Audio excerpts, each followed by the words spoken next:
ಹಾಕಿ ಬಿಸಾಕಿ ಆಯ್ತು ಚಿನ್ನಯ್ಯನ ಈಗ ಕರ್ಕೊಂಡು ಬಂದಿದ್ದಾರೆ. ಆ ಚಿನ್ನಯ್ಯನ ಹಿಂದಿರುವ ಮಾಸ್ಟರ್ ಮೈಂಡ್ಗಳು ಯಾರು ಅಂತ SIT ಹಿಂದೆ ಬಿದ್ದಿದೆ ಅಂತ ಹೇಳಲಾಗ್ತಾ ಇದೆ. ನಾನು ಪಾತ್ರಧಾರಿ ಸೂತ್ರಧಾರಿ ಬೇರೆ ಇದ್ದಾರೆ ಅಂತ ಚಿನ್ನಯ್ಯ ಹೇಳ್ತಾ ಇದ್ದಾನೆ ಅಂತ ಹೇಳಲಾಗ್ತಾ ಇದೆ. ಒಟ್ಟಿನಲ್ಲಿ ಅನಿವಾರ್ಯವಾಗಿ ಆದ್ರೂ ಈಗ ಚಿನ್ನಯ್ಯನ ಬಣ್ಣವನ್ನ ಬಯಲು ಮಾಡಲೇಬೇಕು SIT. ಸೂತ್ರಧಾರಿ ಯಾರು ಅನ್ನೋದನ್ನ ಹೇಳಲೇಬೇಕಾಗತ್ತೆ, ಕಂಡು ಹಿಡಿಲೇಬೇಕಾಗತ್ತೆ. ಅದರ್ವೈಸ್ ಯಾಕೆ ಹೀಗೆ ಮಾಡ್ದ? ಆತ ತನ್ನ ಎಲ್ಲಾ ಬಂಡವಾಳ ಬಯಲು ಮಾಡ್ತಾನ, SIT ಎದುರು ತಂದೆಲ್ಲಾ ಕಥೆ ಹೇಳ್ತಾನ, ಯಾರು ದುಡ್ಡು ಕೊಟ್ಟಿದ್ದು ಅನ್ನೋದನ್ನ ಹೇಳಿದಾನೆ ಅಂತ ಹೇಳಲಾಗ್ತಾ ಇದೆ. ಯಾರು ಈತನ ಹಿಂದಿದ್ದು, ಡೆಲ್ಲಿಗೆ ಹೋಗಿದ್ದು ಯಾರ ಜೊತೆ, ಏನೆಲ್ಲ ಕತೆ, ಎಲ್ಲೆಲ್ಲಿ ಆಯ್ತು ಇದಕ್ಕೆ ಸ್ಕೆಚ್ಚು, ಎಲ್ಲಿ ಕುತ್ಕೊಂಡು ಇದೆಲ್ಲ ಕತೆ ಹೆಣಿದ್ರು, ದಿನ ರಾತ್ರಿ ಹೋಗ್ತಿದ್ದಿದ್ ಯಾರ ಮನೆಗೆ, ಯಾರ ಮನೆಯಿಂದ ಇವನ್ಗೆಲ್ಲ ಪ್ರಿಪರೇಷನ್ಸ್ ಬರ್ತಾ ಇತ್ತು, ಯಾಕೆ ಹಿಂಗ್ ಮಾಡ್ದ, ಈ ಡೀಟೇಲ್ಸ್ ಎಲ್ಲ ಹೇಳಲೇಬೇಕಾಗತ್ತೆ. ಯಾವ್ದು ಕೂಡ ತಮಾಷೆ ಅಲ್ಲ, ಡ್ರಾಮಾ ಅಲ್ಲ, ಸಿನಿಮಾ ಅಲ್ಲ. ಬಂದ್ ಕುತ್ಕೊಂಡು ದಿನ ಒಂದು ಗುಡ ಹಿಡ್ಕೊಂಡ್ ಬಂದ್ಬಿಟ್ಟೆ, ದಿನಾಲು ಮುಸ್ತಾಕೊಂಡ್ ಬಂದೆ. ವೀಕ್ಷಕರೇ, ಇದನ್ನ ರಿಪಬ್ಲಿಕ್ ಕನ್ನಡ ಪ್ರತಿನಿತ್ಯ ಹೇಳ್ತಾ ಬರ್ತಾ ಇತ್ತು. Nothing like a drama year, nothing like a cinema year. ಇದೇನು ಇಲ್ಲಿ ಸಿನಿಮಾ ತರ ಮಾಡಕ್ ಆಗಲ್ಲ. ಇದನ್ನ ವಾಸ್ತವದ ನೆಲೆಗಟ್ಟಿನಲ್ಲಿ ಪರಿಶೀಲನೆ ಮಾಡಬೇಕಾಗುತ್ತೆ. ಕಾನೂನು ಅತ್ಯಂತ ಬಲಿಷ್ಠವಾಗಿದೆ.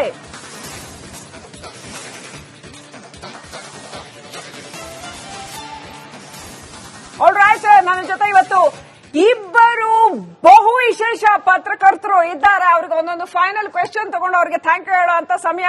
ಕೀರ್ತಿ ಶಂಕರ್ ಘಟ್ಟ ಹಾಗೂ ವಸಂತ್ ಗಿಳಿಯಾರ್ ಅವರು. ಬಹು ವಿಶೇಷ ಅಂತ ಯಾಕೆ ಹೇಳ್ತೀನಿ ಅಂದ್ರೆ, ಪ್ರವಾಹದ ವಿರುದ್ಧ ಈಜೋದು ಕಷ್ಟ, ಅದನ್ನ ಮಾಡೋದಿದೆಯಲ್ಲ ಕೊನೆ ತನಕ ನಿಂತ್ಕೊಂಡು, ಅದಕ್ಕೆ ಬಹಳ ಗಡ್ಸ್ಬೇಕು. ಫೈನಲ್ ರಿಯಾಕ್ಷನ್ ಕೀರ್ತಿ ಶಂಕರ್ ಘಟ್ಟ ಅವರೇ, ಹೇಗ್ ನೋಡಕ್ ಬಯಸ್ತೀರಿ ಇಡೀ ಘಟನೆ? ಇದು ನಿಮಗೆ ಒಬ್ಬ ಪತ್ರಕರ್ತನಾಗಿ ಮಾರಲ್ ಬೂಸ್ಟ್, ಸತ್ಯ ಹೇಳಿದ್ರೆ ಕೊನೆಗೂ ಜಯ ಸಿಗುತ್ತಪ್ಪ ಅಂತ? 100%. ನಾವು ಅವತ್ತಿಂದ ನಮ್ಮ ವಾದ ಇದ್ದಿದ್ದಿಷ್ಟೇ. ಇವರೆಲ್ಲ ವೈಯಕ್ತಿಕ ದಾಳಿ ಮಾಡಿದಾಗ, ನಿಂದನೆ ಮಾಡಿದಾಗ, ಬ್ಯಾಡ್ ವರ್ಡ್ಸ್ ಗಳನ್ನ ಯೂಸ್ ಮಾಡಿದಾಗ ಅವ್ರು ಆಲ್ರೆಡಿ ಸೋತಿದ್ದಾರೆ ಅನ್ನೋದನ್ನ ಅವ್ರು ತೋರಿಸ್ಕೊಡ್ತಾ ಇದ್ರು. ಆಲ್ರೆಡಿ ಸೋತಿದ್ದೀರಾ, ಯಾಕಂದ್ರೆ ನಿಮ್ಮ ಹತ್ರ ವಿಷಯ ಇಲ್ಲ, ಅದಕ್ಕೋಸ್ಕರ ನೀವು ಪರ್ಸನಲ್ ಅಟ್ಯಾಕ್ಗೆ ಅಥವಾ ನಿಂದನೆಗೆ, ಕೆಟ್ಟ ವರ್ಡ್ಗಳನ್ನ ಯೂಸ್ ಮಾಡ್ಲಿಕ್ಕೆ ಹೆಣ್ಣು ಮಕ್ಕಳ ಹತ್ರ ಎಲ್ಲ ಬಿಡಿಸಿ ಕೆಟ್ಟ ಕೆಟ್ಟ ಮಾತುಗಳನ್ನು ಬಯಸಿದ್ರಿ ನಮ್ಗೆ. ಓಕೆ, ನಮಗೊಂದು ಗ್ಯಾರಂಟಿ ಏನಿತ್ತು ಅಂತಂದ್ರೆ, ನಾವ್ ಏನ್ ಮಾತಾಡ್ತಾ ಇದೀವಿ ಅದ್ರಲ್ಲಿ ಸತ್ಯ ಇದೆ. ಯಾಕಂದ್ರೆ ಸತ್ಯ ಇದೆ ಅನ್ನೋದನ್ನ ತಿಳ್ಕೊಂಡ ಮೇಲೆನೆ ನಾವ್ ಇದಕ್ಕೆ ಇಳಿದಿದ್ದು. ಯಾಕೆ ನಂಗೆ ಕುತೂಹಲ ಅಂದ್ರೆ, ಅಷ್ಟೆಲ್ಲ ಬೈತ ಕೀರ್ತಿ ಯಾಕೆ ಬಂದ್ರು ಸಡನ್ ಆಗಿ? ಬಂದಿಲ್ಲ, ನಾನು ಸಡನ್ ಆಗಿ ನೀವು ಅಷ್ಟು ಗಟ್ಟಿಯಾಗಿ ಯಾಕೆ ನಿಂತ್ಕೊಂಡು? ಇನ್ನೊಂದೇನು ಅಂತಂದ್ರೆ, ಮೊದಲು ನಾನು ಬಂದಿದ್ದೇನು ಅಂತಂದ್ರೆ, ಸಮೀರ್ ಮೊದಲ ವಿಡಿಯೋ ಮಾಡಿದಾಗ ಧರ್ಮಸ್ಥಳವನ್ನ ಯಾಕೆ ಸರ್ಕಾರದ ಸುಪರ್ದಿಗೆ ಒದಗಿಸಿಲ್ಲ ಅಂತ ಒಂದು ಲೈನ್ ಬರೆದಿದ್ದ. ನಾನು ಅವತ್ತು ಸೌಜನ್ಯ ಪರವೇ ಇದ್ದಿದ್ದು. ಬಟ್ ನಾವೆಲ್ಲೋ ಕೋರ್ಟ್ ಆರ್ಡರ್ ಅಂಡರ್ ಟ್ರಯಲ್ ಮಾತಾಡಬಾರ್ದು ಅಂತ ನಾವು ಸುಮ್ಮನೆ ಇದ್ವಿ. ಯಾರು ಅದ್ರ ಬಗ್ಗೆ ಚರ್ಚೆ ಇರಲಿಲ್ಲ. ಆಯ್ತು, ಅದೊಂದು ಹೋರಾಟ ನಡೀತಾ ಇದೆ, ನಾವು ಮಾಧ್ಯಮದಲ್ಲಿ ಕೆಲಸ ಮಾಡ್ತಾ ಇದ್ವಿ, ನಮ್ಮ ಪಾಡಿಗೆ ನಾವಿದ್ವಿ. ಆದ್ರೆ ಯಾವಾಗ ಧರ್ಮಸ್ಥಳವನ್ನ ಸರ್ಕಾರದ ಸುಪರ್ದಿಗೆ ಒಪ್ಪಿಸಬೇಕು ಅಂತ ಇವನು ಮಾತಾಡದ್ನೋ, ಅವಾಗ ನಾನು ಬಂದ್ ವಿಡಿಯೋ ಮಾಡಿದೆ. ನೀನ್ ಯಾರು ಅದನ್ನ ಹೇಳಕ್ಕೆ, ನಿನಗೆ ಯಾಕೆ ಬೇಕದು ಅಂತ. ಆದ್ರೆ ಆ ವಿಡಿಯೋ ಆದ ಕೂಡಲೇ ನನ್ನನ್ನು ಹೆಂಗೆ ಅಂತಂದ್ರೆ, ನಾನು ಸೌಜನ್ಯ ವಿರೋಧಿ ಅಂತ ಬಿಂಬಿಸೋಕೆ ಶುರು ಮಾಡಿದ್ರು. ಅವಾಗ ನನ್ಗನ್ಸಿದ್ದು, ಹಾಗಾದ್ರೆ ನಿಂತ್ಕೋಬೇಕು ಇವಾಗ ಅಂತ. ಅವಾಗ ದಾಖಲೆಗಳನ್ನು ತರಿಸ್ಕೊಂಡ್ವಿ, ಓದ್ದೆ, ನನ್ಗನ್ನಿಸ್ತು ಇಲ್ಲಿ ಸತ್ಯ ಇಲ್ಲಿದೆ. ಕ್ಲಿಯರ್ ಅನ್ನ ಒಂದಿಷ್ಟು ಸಜೆಷನ್ ಕೊಟ್ರು, ಚಕ್ರವರ್ತಿ ಸೂಲಿಬೆಲೆ ಅವರು ಒಂದಿಷ್ಟು ಗೈಡ್ ಲೈನ್ಸ್ ಕೊಟ್ರು. ಹೇಳಿದ್ರು, ನೀ ಇದನ್ನು ಓದು, ಈ ಡಾಕ್ಯುಮೆಂಟ್ಸ್ ನೋಡು, ಇದನ್ನ ತಗೋ, ಅದನ್ನ ತಗೋ. ಓದ್ಕೊಂಡೆ. ಅದಕ್ಕೆ ಏನೇನ್ ಬೇಕು ಎಲ್ಲ ಓದ್ಕೊಂಡ ಮೇಲೆ ಸತ್ಯ ಏನು ಅಂತ ಗೊತ್ತಾದ ಮೇಲೆ ನಾನು ಹೇಳಿದೆ. ನೀವು ನಿಮ್ದೇ ಆದ ಒಂದು ರಿಸರ್ಚ್ ನ ಮಾಡಿ. ಹೌದು, ರಿಸರ್ಚ್ ನಾನು ಹೇಳ್ತೀನಲ್ಲ, ಇಲ್ಲಿ ಕೂತ್ಕೊಂಡು AI ವಿಡಿಯೋ ಮಾಡ್ಕೊಂಡು ಬೊಗಳೆ ಮಾಡ್ಕೊಂಡು ನಾವು ಮಾಡಿಲ್ಲ. ಪ್ರತಿಯೊಂದಕ್ಕೂ ನಾನು ಹೇಳ್ತೀನಲ್ಲ, ವಿತ್ ಪೇಜ್ ನಂಬರ್ ನಾನು ಹೇಳಬಲ್ಲೆ. ಈ ಮಣಿಪಾಲ್ ಸುಜಾತಾ ಭಟ್ ಕೇಸಲ್ಲಿ ನೀವು ಹೇಳಿದ್ರೆ ಮಣಿಪಾಲ್ ಅಲ್ಲಿ ಹೆಸರೇ ಇಲ್ಲ ಅಂತ, ಅವಾಗ ಕೆಲವ್ರು ಏನ್ ಹೇಳಿದ್ರು ಗೊತ್ತಾ? ಇವ್ ಸುಮ್ನೆ ಎಲ್ಲ ಅಲ್ಲಿ ಸೋಷಿಯಲ್ ಮೀಡಿಯಾ ನೋಡ್ಕೊಂಡು ಇಂಟರ್ನೆಟ್ ಅಲ್ಲಿ ಸರ್ಚ್ ಮಾಡ್ಕೊಂಡು ಹೇಳ್ತಾರೆ ಕೀರ್ತಿ. ಅಲ್ಲಲ್ಲ, ನಾನು ಅದಕ್ಕೇನೆ ಅವತ್ ರಾತ್ರಿ ಇವ್ರು ಫೋಟೋ ಬಿಟ್ಟ ತಕ್ಷಣ ನಾನ್ ಮಾಡಿದ್ದು AI ರಿವರ್ಸ್ ಹಾಕಿ ಫಸ್ಟ್ ರ್ಯಾಂಡಾಕ್ಸ್ ಹಾಕಿ ಫಸ್ಟ್ ಹುಡುಕ್ದೆ. ಎಲ್ಲೂ ಫೋಟೋ ರಿಸರ್ಚ್ ಆಗ್ಲಿಲ್ಲ, ಎಲ್ಲೂ ಸಿಗ್ಲಿಲ್ಲ. ಹಂಗ್ ಹೆಂಗ್ ಸಾಧ್ಯ? ಒಂದು ಫೋಟೋ ಯಾವ್ದಾದ್ರು ಒಂದು ವೆಬ್ಸೈಟ್ ಅಲ್ಲೋ ಕಾಲೇಜ್ ಇದ್ರಲ್ಲಿ ಇದ್ರು ಬರ್ಲೇಬೇಕು ಅಂತ. ಅವಾಗ ಇದೇ ಮಣಿಪಾಲದ KMCಯ ಯಾವುದೋ ವೆಬ್ಸೈಟ್ ಗೆ ಹೋಗಿ, ಅಲ್ಲಿ ಅಲ್ಯುಮಿನಿಸ್ ಅಂದ್ರೆ ಇಲ್ಲಿ ಯಾರ್ಯಾರು ಅಡ್ಮಿಷನ್ ಆಗಿ ಓದ್ ಹೋಗಿರ್ತಾರೋ ಅವ್ರ ಡೀಟೇಲ್ಸ್ ಇರುತ್ತೆ, ಬ್ಯಾಚ್ ವೈಸ್. 1958 ಇಂದ ಇವತ್ತಿನ ತನಕ ಇದೆ, ಯಾರು ಬೇಕಾದ್ರೂ ಹೋಗಿ ನೋಡಬಹುದು. ಅದರಲ್ಲಿ ತೆಗೆದೆ, ಅದರಲ್ಲಿ 2002ರಲ್ಲಿ ಅಡ್ಮಿಷನ್ ಆಗಿರುವ 116 ಜನ, 2003ರಲ್ಲಿ ಆಗಿರೋ 116 ಜನ. ಹೋಗ್ಲಿ, ಇವಮ್ಮ ಕನ್ಫ್ಯೂಸ್ ಆಗಿರ್ಬೋದು ಅಂತ ಹಿಂದಿಂದು ಮುಂದಿಂದು ಎಲ್ಲ ಹುಡುಕ್ತೆ, ಎಲ್ಲೂ ಸಹಿತ ಅನನ್ಯ ಭಟ್ ಫೋಟೋ ಇಲ್ಲ, ಅನನ್ಯ ಭಟ್ ಹೆಸರಿಲ್ಲ. ಅಡ್ಮಿನಿಸ್ಟ್ರೇಷನ್ ಕಾಂಟ್ಯಾಕ್ಟ್ ಮಾಡೋ ಇಲ್ಲ, ಎಲ್ಲಾ ತರದ್ದು ಮಾಡಿದ ಮೇಲೆನೆ ನಾನು ನಿಮಗೆ ಆ ರಿಪೋರ್ಟ್ ನ ಕೊಟ್ಟಿದ್ದು. ಅರ್ಥ ಆಯ್ತಾ? ಅದೇನಾಯ್ತು ನೋಡಿ, ಅದನ್ನು ಬರುವ ತನಕ ಹಿಂದಿನ ದಿನ ಸಹಿತ ಅವರು ವಕೀಲರಾದ ಮಂಜುನಾಥ್, ನಾನು ಇದ್ರಲ್ಲಿ ಯಾರ್ಯಾರು ಒಳಗಾಕ್ಸ್ತೀನಿ ನೋಡಿ ಅಂತಿದ್ದವರು, ನೀವು ಆ ದಾಖಲೆಗಳನ್ನು ಬಿಟ್ಟು ಕೂಡಲೇ 1 hour ಅಲ್ಲಿ ಅವರು ಬಂದು ಸ್ಟೇಟ್ಮೆಂಟ್ ಕೊಟ್ಟೋದ್ರು. ನಾನು ಯಾವ ದಾಖಲೆಯನ್ನು ನೋಡಿಲ್ಲ, ಅಣ್ಣ ಫೋನ್ ಮಾಡಿ ಅವ್ರ ಹತ್ರ ಮಾತಾಡಿದ್ರು, ಯಾವ ದಾಖಲೆಯನ್ನು ನಾನು ನೋಡಿಲ್ಲ, ಇನ್ನು ಇದು ಕೋರ್ಟ್ ನಲ್ಲಿ ಇರೋದ್ರಿಂದ ಅವ್ರು ಅಲ್ಲಿ ಕೊಟ್ಕೊಂಡ್ರೆ ಆಯ್ತು, ಹಂಗೆಲ್ಲಾದ್ರೂ ಅವ್ರು ಒದಗಿಸಕ್ ಸಾಧ್ಯ ಆಗಿಲ್ಲ ಅಂತಂದ್ರೆ ಅವ್ರನ್ನ ಅರೆಸ್ಟ್ ಮಾಡ್ಲಿ ಅಂತ ಹೇಳಿದ್ರು.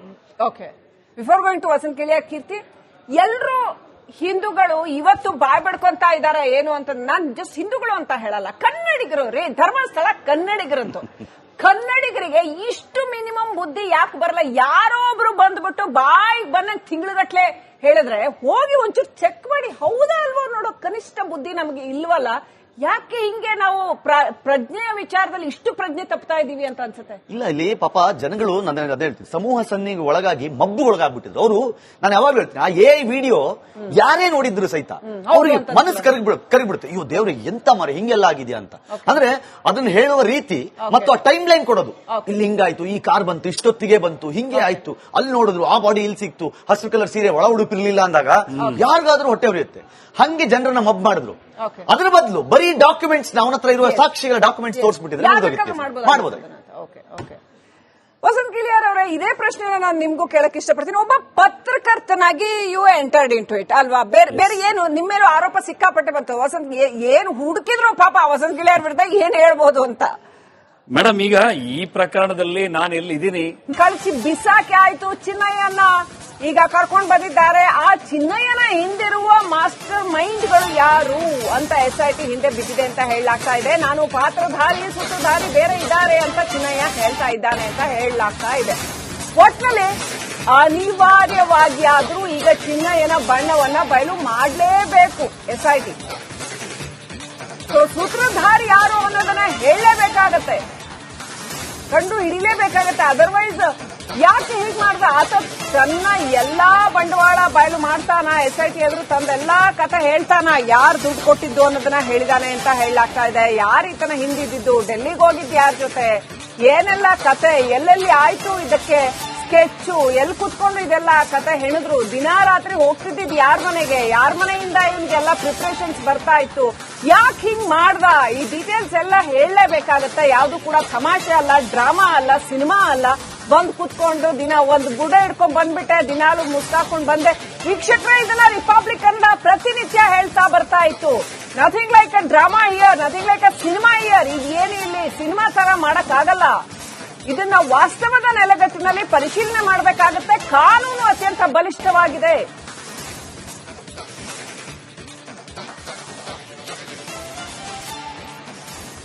ಆಲ್ರೈಟ್, ನನ್ನ ಜೊತೆ ಇವತ್ತು ಇಬ್ಬರು ಬಹು ವಿಶೇಷ ಪತ್ರಕರ್ತರು ಇದ್ದಾರೆ. ಅವ್ರಿಗೆ ಒಂದೊಂದು ಫೈನಲ್ ಕ್ವೆಶ್ಚನ್ ತಗೊಂಡು ಅವ್ರಿಗೆ ಥ್ಯಾಂಕ್ ಯು ಹೇಳೋ ಅಂತ ಸಮಯ. ಕೀರ್ತಿ ಶಂಕರ್ ಘಟ್ಟ ಹಾಗೂ ವಸಂತ್ ಗಿಳಿಯಾರ್ ಅವರು. ಬಹು ವಿಶೇಷ ಅಂತ ಯಾಕೆ ಹೇಳ್ತೀನಿ ಅಂದ್ರೆ, ಪ್ರವಾಹದ ವಿರುದ್ಧ ಈಜೋದು ಕಷ್ಟ, ಅದನ್ನ ಮಾಡೋದಿದೆಯಲ್ಲ ಕೊನೆ ತನಕ ನಿಂತ್ಕೊಂಡು, ಅದಕ್ಕೆ ಬಹಳ ಗಡ್ಸ್ಬೇಕು. ಫೈನಲ್ ರಿಯಾಕ್ಷನ್ ಕೀರ್ತಿ ಶಂಕರ್ ಘಟ್ಟ ಅವರೇ, ಹೇಗ್ ನೋಡಕ್ ಬಯಸ್ತೀರಿ ಇಡೀ ಘಟನೆ? ಇದು ನಿಮಗೆ ಒಬ್ಬ ಪತ್ರಕರ್ತನಾಗಿ ಮಾರಲ್ ಬೂಸ್ಟ್, ಸತ್ಯ ಹೇಳಿದ್ರೆ ಕೊನೆಗೂ ಜಯ ಸಿಗುತ್ತಪ್ಪ ಅಂತ. 100%. ನಾವು ಅವತ್ತಿಂದ ನಮ್ಮ ವಾದ ಇದ್ದಿದ್ದಿಷ್ಟೇ. ಇವರೆಲ್ಲ ವೈಯಕ್ತಿಕ ದಾಳಿ ಮಾಡಿದಾಗ, ನಿಂದನೆ ಮಾಡಿದಾಗ, ಬ್ಯಾಡ್ ವರ್ಡ್ಸ್ ಗಳನ್ನ ಯೂಸ್ ಮಾಡಿದಾಗ ಅವ್ರು ಆಲ್ರೆಡಿ ಸೋತಿದ್ದಾರೆ ಅನ್ನೋದನ್ನ ಅವ್ರು ತೋರಿಸ್ಕೊಡ್ತಾ ಇದ್ರು. ಆಲ್ರೆಡಿ ಸೋತಿದ್ದೀರಾ, ಯಾಕಂದ್ರೆ ನಿಮ್ಮ ಹತ್ರ ವಿಷಯ ಇಲ್ಲ, ಅದಕ್ಕೋಸ್ಕರ ನೀವು ಪರ್ಸನಲ್ ಅಟ್ಯಾಕ್ಗೆ ಅಥವಾ ನಿಂದನೆಗೆ, ಕೆಟ್ಟ ವರ್ಡ್ಗಳನ್ನ ಯೂಸ್ ಮಾಡ್ಲಿಕ್ಕೆ ಹೆಣ್ಣು ಮಕ್ಕಳ ಹತ್ರ ಎಲ್ಲ ಬಿಡಿಸಿ ಕೆಟ್ಟ ಕೆಟ್ಟ ಮಾತುಗಳನ್ನು ಬಯಸಿದ್ರಿ ನಮ್ಗೆ. ಓಕೆ, ನಮಗೊಂದು ಗ್ಯಾರಂಟಿ ಏನಿತ್ತು ಅಂತಂದ್ರೆ, ನಾವ್ ಏನ್ ಮಾತಾಡ್ತಾ ಇದೀವಿ ಅದ್ರಲ್ಲಿ ಸತ್ಯ ಇದೆ. ಯಾಕಂದ್ರೆ ಸತ್ಯ ಇದೆ ಅನ್ನೋದನ್ನ ತಿಳ್ಕೊಂಡ ಮೇಲೆನೆ ನಾವ್ ಇದಕ್ಕೆ ಇಳಿದಿದ್ದು. ಯಾಕೆ ನಂಗೆ ಕುತೂಹಲ ಅಂದ್ರೆ, ಅಷ್ಟೆಲ್ಲ ಬೈತ ಕೀರ್ತಿ ಯಾಕೆ ಬಂದ್ರು ಸಡನ್ ಆಗಿ? ಬಂದಿಲ್ಲ, ನಾನು ಸಡನ್ ಆಗಿ ನೀವು ಅಷ್ಟು ಗಟ್ಟಿಯಾಗಿ ಯಾಕೆ ನಿಂತ್ಕೊಂಡು? ಇನ್ನೊಂದೇನು ಅಂತಂದ್ರೆ, ಮೊದಲು ನಾನು ಬಂದಿದ್ದೇನು ಅಂತಂದ್ರೆ, ಸಮೀರ್ ಮೊದಲ ವಿಡಿಯೋ ಮಾಡಿದಾಗ ಧರ್ಮಸ್ಥಳವನ್ನ ಯಾಕೆ ಸರ್ಕಾರದ ಸುಪರ್ದಿಗೆ ಒದಗಿಸಿಲ್ಲ ಅಂತ ಒಂದು ಲೈನ್ ಬರೆದಿದ್ದ. ನಾನು ಅವತ್ತು ಸೌಜನ್ಯ ಪರವೇ ಇದ್ದಿದ್ದು. ಬಟ್ ನಾವೆಲ್ಲೋ ಕೋರ್ಟ್ ಆರ್ಡರ್ ಅಂಡರ್ ಟ್ರಯಲ್ ಮಾತಾಡಬಾರ್ದು ಅಂತ ನಾವು ಸುಮ್ಮನೆ ಇದ್ವಿ. ಯಾರು ಅದ್ರ ಬಗ್ಗೆ ಚರ್ಚೆ ಇರಲಿಲ್ಲ.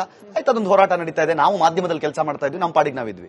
ಆದ್ರೆ ಯಾವಾಗ ಧರ್ಮಸ್ಥಳವನ್ನ ಸರ್ಕಾರದ ಸುಪರ್ದಿಗೆ ಒಪ್ಪಿಸಬೇಕು ಅಂತ ಇವನು ಮಾತಾಡದ್ನೋ, ಅವಾಗ ನಾನು ಬಂದ್ ವಿಡಿಯೋ ಮಾಡಿದೆ. ನೀನ್ ಯಾರು ಅದನ್ನ ಹೇಳಕ್ಕೆ, ನಿನಗೆ ಯಾಕೆ ಬೇಕದು ಅಂತ. ಆದ್ರೆ ಆ ವಿಡಿಯೋ ಆದ ಕೂಡಲೇ ನನ್ನನ್ನು ಹೆಂಗೆ ಅಂತಂದ್ರೆ, ನಾನು ಸೌಜನ್ಯ ವಿರೋಧಿ ಅಂತ ಬಿಂಬಿಸೋಕೆ ಶುರು ಮಾಡಿದ್ರು.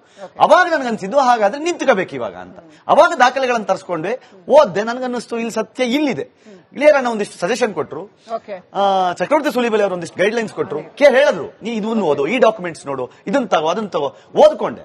ಅದಕ್ಕೆ ಏನೇನ್ ಬೇಕು ಎಲ್ಲ ಓದ್ಕೊಂಡ ಮೇಲೆ ಸತ್ಯ ಏನು ಅಂತ ಗೊತ್ತಾದ ಮೇಲೆ ನಾನು ಹೇಳಿದೆ. ನೀವು ನಿಮ್ದೇ ಆದ ಒಂದು ರಿಸರ್ಚ್ ನ ಮಾಡಿ. ಹೌದು, ರಿಸರ್ಚ್ ನಾನು ಹೇಳ್ತೀನಲ್ಲ, ಇಲ್ಲಿ ಕುತ್ಕೊಂಡು AI ವಿಡಿಯೋ ಮಾಡ್ಕೊಂಡು ಬೊಗಳೆ ಮಾಡ್ಕೊಂಡು ನಾವು ಮಾಡಿಲ್ಲ.